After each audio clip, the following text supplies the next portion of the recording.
If a police officer engages in egregious misconduct or patterns of repeated misconduct, don't you think the state should be able to take that officer's license away?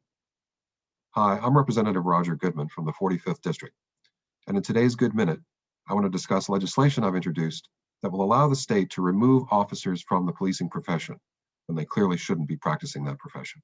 House Bill 1082 and its companion legislation, Senate Bill 5051, are now moving through the legislative process and are likely to be enacted this year.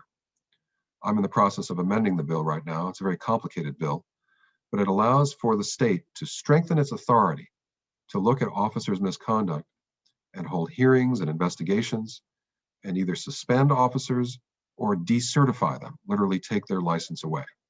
In the last 4 years, 100 police officers have been fired from their jobs for misconduct, and yet only 10 of them have been decertified or lost their license, which means that 90% of the officers who have been fired from one agency are working for another agency now and probably continuing their misconduct.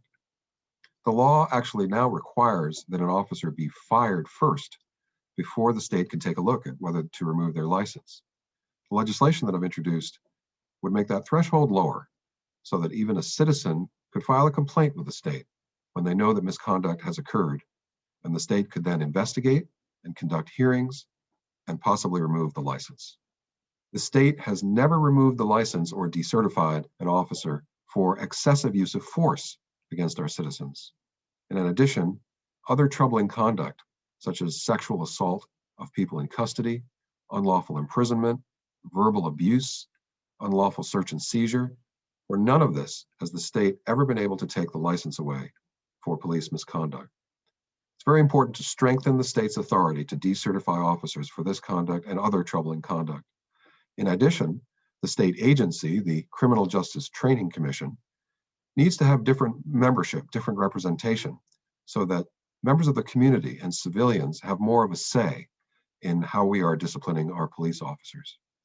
This already happens in other professions, such as teaching and nursing and social work, and even hairdressing. The license can be taken away much more easily than a police officer who is holding a gun and has quite a bit of power over our citizens, potentially. There's another troubling element in this process where police officers who are members of police unions are able to use the union contract to extend out the process for sanctioning and disciplining them, so that it can often take years to resolve a case during which the police officer is still on the street, having already exhibited troubling conduct. The legislation I've introduced will strengthen the state's authority to short-circuit that process so that we get the officer off the street while we investigate and sanction the officer. Perhaps the officer will go back to work, or perhaps that officer's license will be taken away if the conduct is that bad. When an officer abuses their power or physically harms someone or violates their rights, justice cannot wait years.